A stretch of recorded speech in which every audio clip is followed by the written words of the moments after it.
नमस्कार मित्रांनो, आजच्या व्हिडिओचा टॉपिक आहे वायवा, ओरल, प्रॅक्टिकल आणि ह्या सर्वांचं इंजिनिअरिंगमधलं महत्त्व.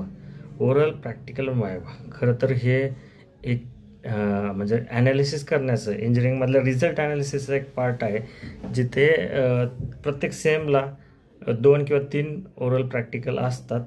एक ओरल एक प्रॅक्टिकल प्रत्येक सब्जेक्टच्या मागे. ह्यावेळेस विद्यार्थ्यांना कन्सेप्ट्स आणि प्रॅक्टिकल नॉलेज किती आलं आहे हे चेक करण्यासाठी एक परीक्षा घेतली जाते. त्याला वायवा, ओरल, प्रॅक्टिकल असं म्हणतात.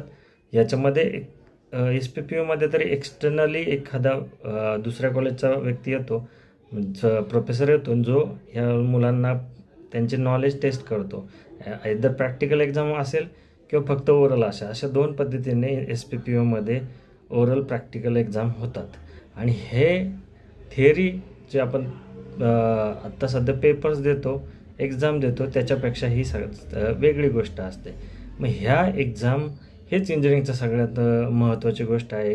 कारण की थिअरीमध्ये तुम्ही मुलं बऱ्याच वेळेस पाठ करून लिहितात, बऱ्याच वेळेस चिटिंग पण करतात, पण इथे डायरेक्टली समोरासमोर त्यांना आयदर प्रॅक्टिकल पण करावं लागतं आणि उत्तरं पण द्यावं लागतात. म्हणून ह्याचं महत्त्व तेवढंच आहे. त्यामुळे इंजिनिअरिंगच्या 4 वर्षात इंजिनियर्स खूप एक्झाम देतो, पण खरं इंजिनियर कोण हे ठरवतो वायवा, ओरल आणि प्रॅक्टिकल. इथे मार्क्स नाही तर कन्सेप्ट बोलतो. इथे मेमरी नाही तर अंडरस्टँडिंग दिसते. प्रॅक्टिकलमध्ये तुमचं ज्ञान हाताने जिवंत होतं. वायवामध्ये तुम्ही विचाराची डेप्थ ठेवता.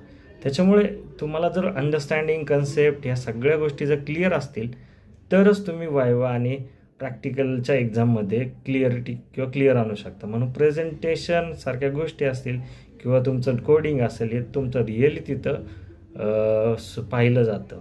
म्हणून रिअल इंजिनियर्स हे फक्त डिग्री होल्डर नसतात, त्यांचं हे प्रॅक्टिकल नॉलेज असणं खूप गरजेचं आहे. पण बरेच विद्यार्थी वायवाला घाबरतात. वायवाला घाबरायची गरज नाही, कारण तुमची खरी ओळख इथूनच होते. तर वायवाची तयारी कशी करायची हे आपण आजच्या व्हिडिओमध्ये पाहूया.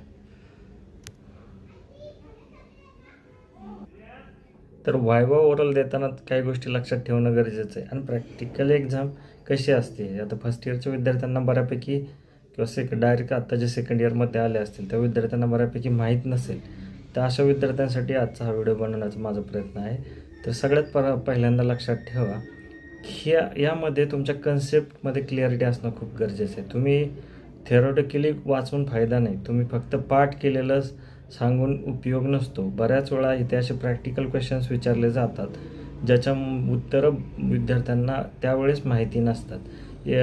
ठरलेले 5-50 क्वेश्चन विचारले जातील असं नसतं. तर याच्या वेळेस तुम्हाला त्या सब्जेक्ट रिलेटेड, त्या टॉपिक रिलेटेड किती माहिती मिळालेली, किती त्याच्या बाबतीत तुम्ही रिसर्च केलेला असेल, किंवा समजा एखादा सब्जेक्ट असेल आणि त्याच्यामध्ये तुम्हाला सहज काही प्रश्न विचारले गेले तर त्याचे तुम्ही किती चांगल्या पद्धतीने उत्तर देऊ शकतात.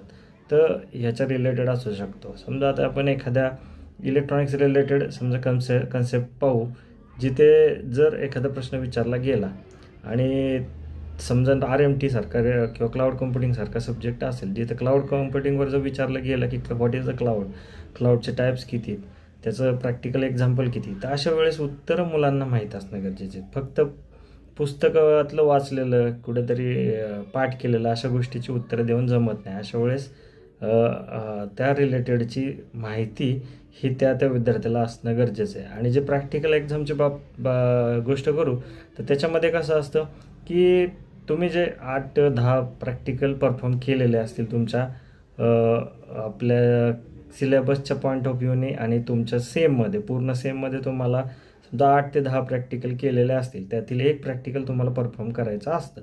त्यावेळेस तुम्हाला जे येतं ते तुम्ही त्याचं आउटपुट आणणं गरजेचं आहे. म्हणजे कोणतीही तुमची स्ट्रीम असू द्या, आउटपुट आणणं, त्याचे ऑब्झर्वेशन, त्याचे टेबल्स, या सगळ्या गोष्टी बनवणं गरजेचं आहे. तुम्ही समजा कम्प्युटरचे विद्यार्थी आहेत तर तुम्ही एखादा कोड रन करून त्याचं आउटपुट आणणं गरजेचं असतं, आणि ते तुमचं एक्झामिनर चेक करतो आणि त्याच्यावरच तुमची ओरल म्हणजे थोडेसे प्रश्न विचारतो की तुम्हाला त्या कोडबद्दल माहिती आहे का, तुम्हाला त्या लँग्वेजची माहिती आहे का, अशासारख्या गोष्टीची तपासणी केली जाते. आणि जर विद्यार्थी त्याच्यामध्ये चांगल्या प्रकारे उत्तर देऊ शकला तर विद्यार्थ्यांना त्याचे रिझल्ट म्हणजे त्याला ॲनालिसिस चांगले करून चांगले मार्क दिले जातात.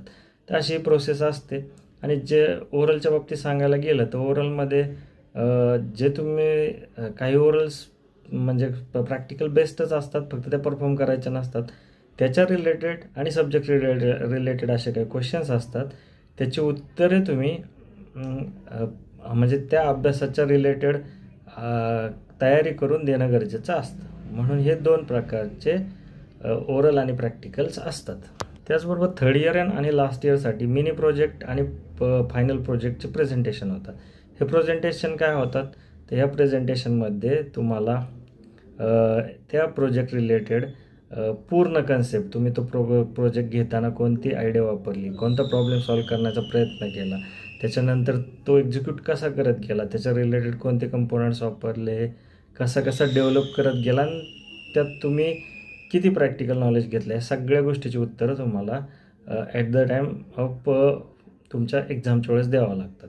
त्याच्यामुळे अशा गोष्टी प्रेझेंटेशनच्या वेळेस असतात. तर त्यात सगळ्यात महत्त्वाचं काय, तुमचं कॉन्फिडन्स असणं गरजेचं आहे, तुमचं प्रेझेंटेशन स्किल आणि नॉलेज, या 3 गोष्टी जर चांगल्या असतील आणि मुलांनी स्वतःहून ते स्टडी करून केलेलं असेल, तर मुलं प्रेझेंटेशन असू द्या किंवा व्हायवा असू द्या, ओरल असू द्या, सगळ्यामध्ये खूप चांगल्या पद्धतीने उत्तरं देऊ शकतात. फक्त तयारीपेक्षा जे आधी तुम्ही वर्क केलेलं आहे, जे मेहनत घेतलेली आहे, त्याचंच रिझल्ट तुमच्या एंड सेममध्ये दिसतं. तर सर्वात महत्त्वाची गोष्ट विद्यार्थ्यांसाठी काय, थोडेसे सल्ले आहेत, ते लक्षात ठेवा. पहिली गोष्ट, कॉन्फिडंट राहा. तुम्हाला उत्तरं सगळी माहीत असणं कदाचित अपेक्षित नसतं, बऱ्याच वेळा एवढा अभ्यास होणं शक्यही नसतं, पण तुम्ही त्या रिलेटेड थोडाफार जो काय अभ्यास केलेला आहे, याचा अर्थ तुम्ही कुठेतरी टचमध्ये आहेत आणि तुम्हाला सब्जेक्ट समजला का नाही, हे पाहणं सगळ्यात महत्त्वाची गोष्ट असते.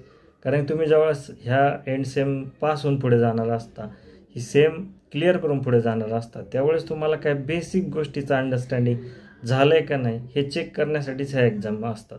त्यामुळे तुम्ही ते कन्सेप्च्युअली जर त्या थरोली गेलेलं असताल, तर तुम्हाला ह्या गोष्टी खूप त्रास होणार नाही आणि तुम्ही त्याचे उत्तर देऊ शकतात. कधी कधी काय होतं, टेन्शनमध्ये, लॅक ऑफ कॉन्फिडन्समध्ये किंवा कम्युनिकेशन स्किलच्या गॅपमुळे बरेच विद्यार्थी उत्तरं देऊ शकत नाही आणि अशा वेळेस येत असूनही कदाचित कमी मार्क्स मिळवण्याची वेळ त्यांच्यावर येते. म्हणून कम्युनिकेशन स्किल आणि कॉन्फिडन्स ह्या 2 गोष्टी खूप महत्त्वाच्या आहेत. कारण की थिअरी पेपर लिहिताना ह्या गोष्टी लागत नाहीत, तिथं फक्त तुम्ही आणि तुमचा पेपर एवढाच संबंध असतो. इथे मात्र तुम्हाला कोणाशी तरी डील करायचं आहे आणि हीच गोष्ट तुम्हाला भविष्यात जाऊन खूप महत्त्वाची ठरणार आहेत. तुम्ही वायवा प्रेझेंटेशन फेस करून पुढे जाऊन हे स्किल अवगत करता, हे लक्षात ठेवा. म्हणून वायवा आणि प्रेझेंटेशनला घाबरण्याची अजिबातही गरज नाही. ओरल ह्याच्यातूनच तुमची तयारी होती पुढच्या इंटरव्ह्यूसाठी, त्याच्यानंतर पुढच्या तुमच्या प्रेझेंटेशन, तुमच्या ज्यावेळेस तुम्ही वर्कमध्ये जाणार आहे त्या रिलेटेडच्या गोष्टी इथूनच तयार होतात. सो हे कळत न कळत तयार होत असणाऱ्या गोष्टी आहेत. कारण की आम्हीही ह्या फेजमधून गेलेलो आहेत. आम्ही ओरल प्रॅक्टिकलमध्ये न बोलण्यापासून ते बोलण्यापर्यंतचा प्रवास केलेला आहे. तर प्रेझेंटेशनला हातपाय थरथर कापत असताना केलेली तयारीमध्ये कुठं गडबड झाली, काय झालं, केलेलं लक्षात नाही राहिलं, अशा बऱ्याच गोष्टी घडतात. पण त्या गोष्टी सोबत घेऊन ज्यावेळेस आपण फायनली आपलं प्रेझेंटेशन ओरल प्रॅक्टिकल देऊन येतो आणि ते सक्सेसफुली करतो, एक स्टेज फर्स्ट इयरपासून ते लास्ट इयरपर्यंत, तसं तुम्ही खूप काही शिकून जाता. त्याच्यामुळे खरी इंजिनिअरिंग घडण्याची प्रोसेस ही म्हणजे ओरल, प्रॅक्टिकल आणि प्रेझेंटेशन आहे. ही जसं तुम्ही थेरॉटिकली नॉलेज तुमच्या लेक्चर, प्रॅक्टिकल आणि पुस्तक वाचून घेत असतात, त्या सर्वांचं तुम्हाला प्रॅक्टिकली रूपांतर ह्या ठिकाणी करण्याची संधी मिळते.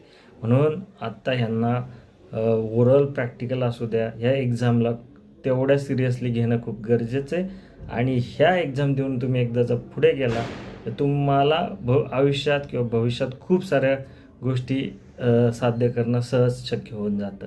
म्हणून या व्हिडिओतून सांगण्याची एकच गोष्ट आहे की विद्यार्थ्यांनी ओरल प्रॅक्टिकलला लेट गो, म्हणजे काय येत नसेल, बोललंच नाही तरी चालेल, दुसऱ्याच्या ह्याच्यावर म्हणजे सरांनी पास केलं तर अशा गोष्टीवर जर बसले तर त्याचा उपयोग होणार नाही. तर ह्या आपण एंड सेमची जशी तयारी करतो तशी ह्या परीक्षेची तयारी करणं खूप गरजेचं आहे. प्रॅक्टिकल कन्सेप्ट त्यावेळेस कळलेल्या नसतील, तुमचं प्रॅक्टिकल वर्क होत नसेल, तर ते वर्किंग करण्यासाठी नंतर धडपड करा. ही खूप महत्त्वाची गोष्ट आहे, कारण की इथूनच तुम्ही इंजिनिअरिंगच्या पहिल्या प्रवासाला सुरुवात करणार आहेत.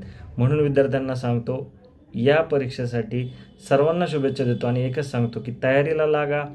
क्वेश्चन असतील, मेन गोष्टी असतील, बेसिक गोष्टी समजून घ्या. सब्जेक्ट कारण काय होतं, ओरल प्रॅक्टिकल एक्झाम आधी येतात आणि नंतर एक्झाम होते. बरेच विद्यार्थ्यांनी तोपर्यंत हातात पुस्तक घेतलेलं नसतं आणि त्याच्यामुळे काय होतं की कन्सेप्ट फक्त क्वेश्चन जो विचारला गेलेला आहे त्याच क्वेश्चनची तयारी करून विद्यार्थी पुढच्या वायवाला जातो, ओरलला जातो. तो पूर्णपणे त्या सब्जेक्टच्या त्या कन्सेप्टला समजून घेण्याचा प्रयत्न करत नाही आणि एक्झामिनरची अपेक्षा ही असते की विद्यार्थ्यांनी कन्सेप्ट समजून घेणं खूप गरजेचं आहे. सो विद्यार्थ्यांना एकच गोष्ट सांगतो की तुम्हाला जेवढा वेळ मिळेल तेवढ्यातून प्रत्येक सब्जेक्टमध्ये काय महत्त्वाचं आहे आणि हा सब्जेक्ट कशासाठी इम्पॉर्टंट आहे, त्यातल्या काय बेसिक गोष्टी ह्या जरी समजून घेतल्या तरी तुम्हाला ह्यात यश मिळवण्यात कोणतीही अडचण येणार नाही. सो आत्ता 5 तारखेपासून ते 16 तारखेपर्यंत ओरल प्रॅक्टिकल, 14 तारखेपर्यंत काय ते ओरल प्रॅक्टिकल एक्झाम असतील. तर त्याच्यापूर्वी बऱ्याच विद्यार्थ्यांनी थोडंफार बेसिक नॉलेज घेणं, कारण सबमिशनच्या काळात मुलं सबमिशनमध्येच पळत असतात, त्यापेक्षा थोडं बेसिक्स समजून घेत. कारण की आता ChatGPT सारखे किंवा AI टूल्स भरपूर आहेत, तिथून काही पॉईंट्स घेतले आणि तयारीला लागलं तर खूप गोष्टी सोप्या होऊन जातात. त्यामुळं तयारीला लागा आणि ओरल प्रॅक्टिकल एक्झाम चांगल्या द्या. सगळ्यांना शुभेच्छा आणि आजचा व्हिडिओ संपवतो. व्हिडिओ आवडला तर सबस्क्राईब नक्की करा. धन्यवाद.